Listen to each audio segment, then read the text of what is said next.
Okay, so we're going to start off with a moment of reflection.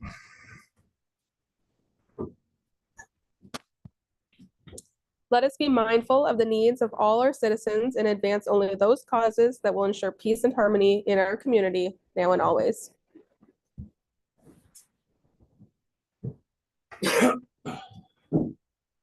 And we have a land acknowledgement. We'd like to begin by acknowledging the land on which we gather today is the land traditionally used by the Anishinaabe, Haudenosaunee, and Chinootan people. We acknowledge the enduring presence and deep traditional knowledge and philosophies of the Indigenous peoples with whom we share this land today. Are there any declarations of a pecuniary interest in accordance with the Municipal Conflict of Interest Act? Seeing none, we have some minutes. I'll need a motion that the minutes of the January 13th, 2026 council meeting and the minutes of the January 27th committee of the whole meeting be adopted as presented. Moved by Councillor Levin, Councillor Wagner.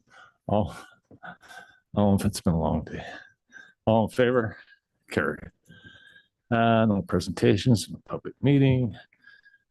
I need a motion now that council rise and go into the committee of the whole to receive reports and recommendations. Moved by Councillor Bricks, second by Councillor Herget. All in favor?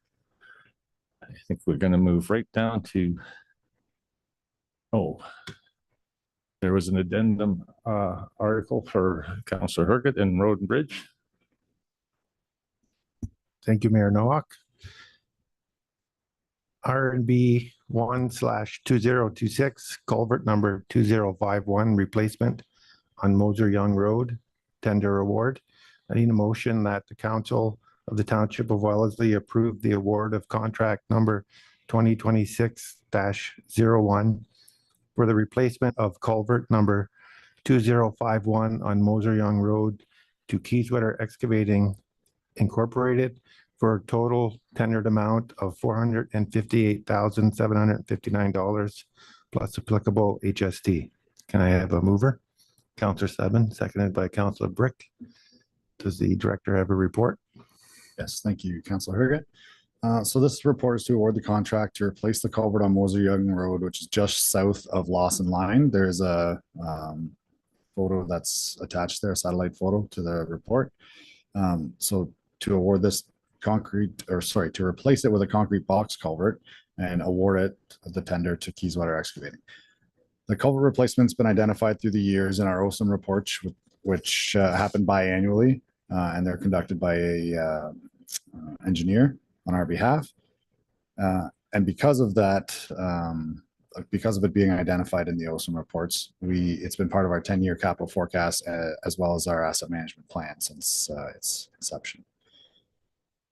Engineering for the project happened in 2025, which allows us to go to tender immediately in January, which I believe helps us get such a reasonable price on the project of this scale. Tender came in just under $460,000, which is much less than the approved budget of $600,000. There are two estimates identified in the report. One was for $480,000, which is a very high level rough engineer's estimate that they do for all bridges during the OSIM inspections. And then the second one, which was for $648,000, and that is a much more detailed line by line estimate.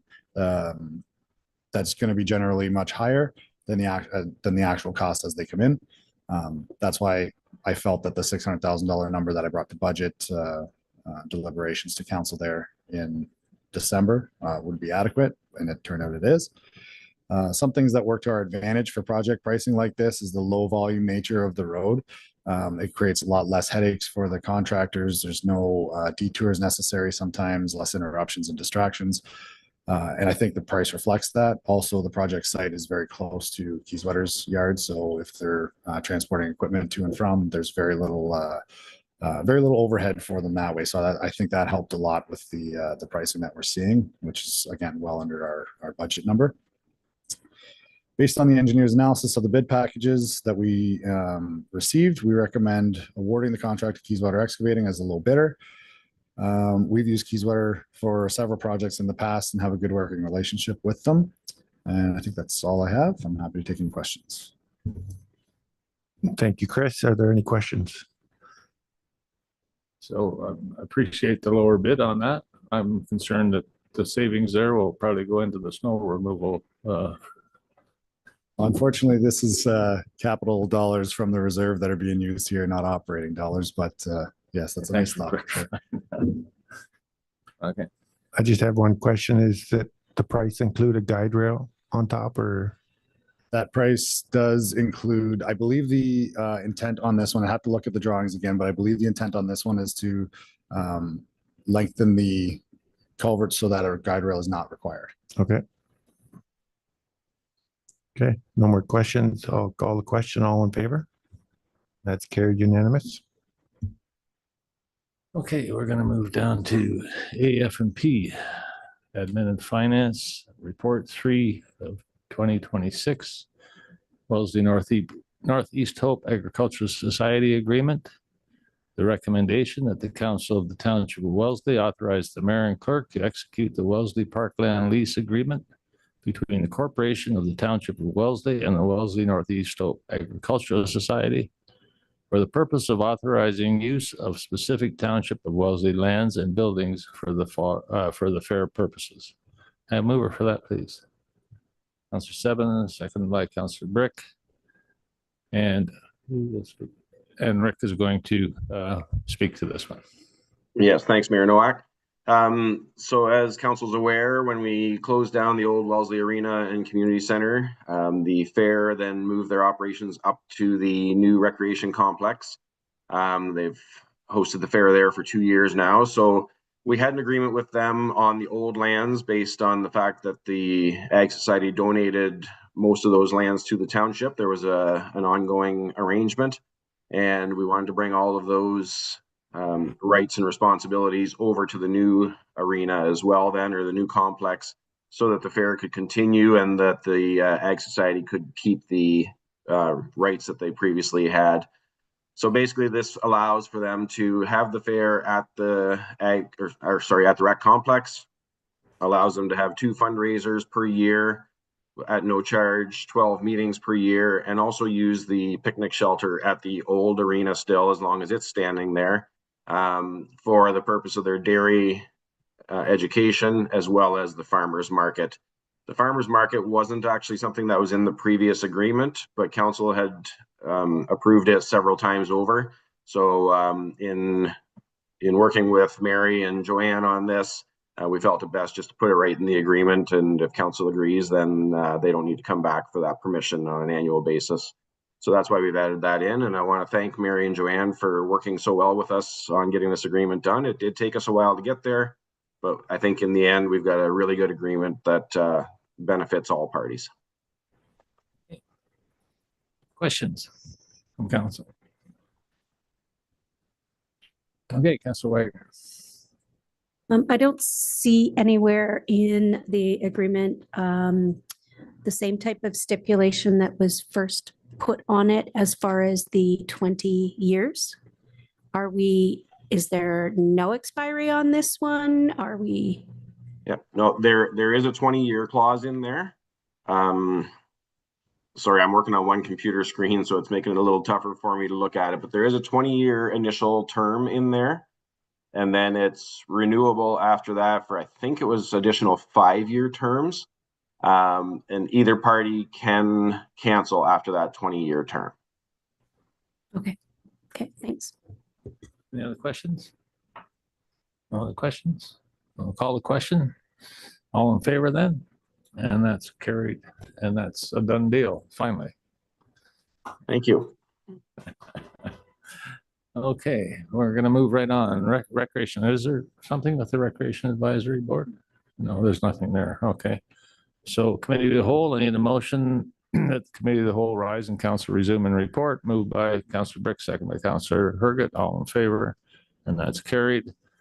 That the report of the Committee of the Whole be adopted as set forth in the motions and actions detailed above. Moved by Councillor Seven, second by Councillor Wagner, all in favor. And that's carried unanimously. Do we have a CAO? Oh, wait a sec. Accounts, unfinished business. Any new business to bring forward? I should mention maybe at this point that today at Regional Council, we approved the next phase of the wastewater master plan that we've been waiting for the village of Wellesley.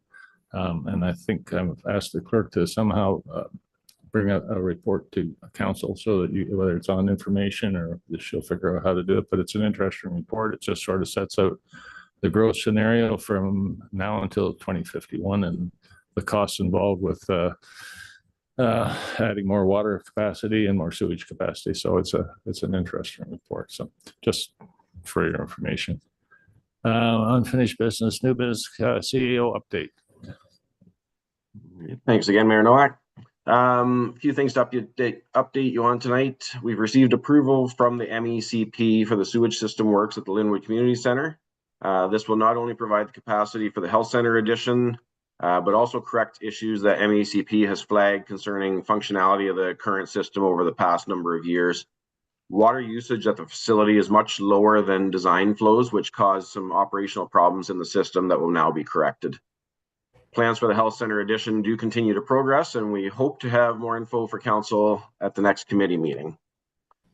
And lastly, we continue to monitor the ongoing Mannheim water plant situation in the region. At this point, we are still assured that it has no impact on water capacity in Wellesley Township because we have separate treatment facilities that don't rely on the Mannheim plant. So happy to answer any questions.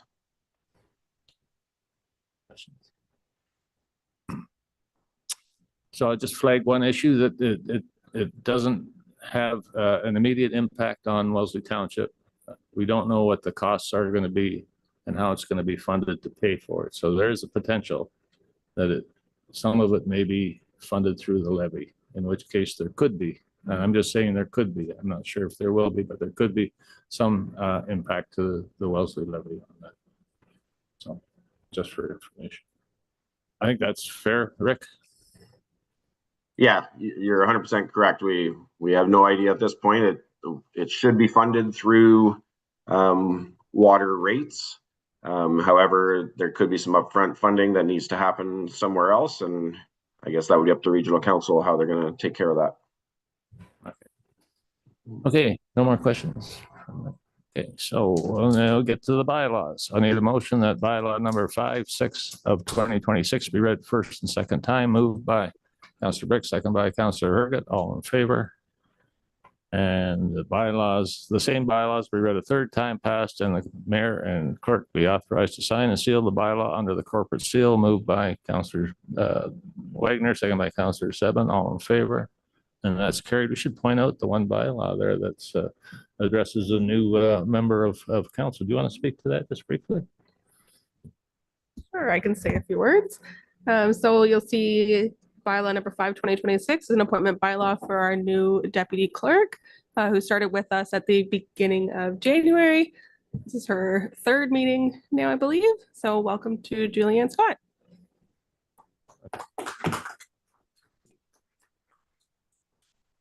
Okay, did we just pass on one?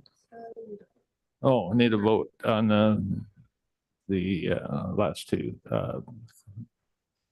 Be passed, the mayor and clerk be authorized to sign seal bylaw under the corporate seal. Moved by Councillor Wagner, second by Councillor. All in favor? There we go. Get confused. Next meeting, February 24th, 2026. That's committee, council meeting on March 10th. Committee of the whole meeting on March 24th. Councillor Wagner. Motion to adjourn. All in favor? That's carried.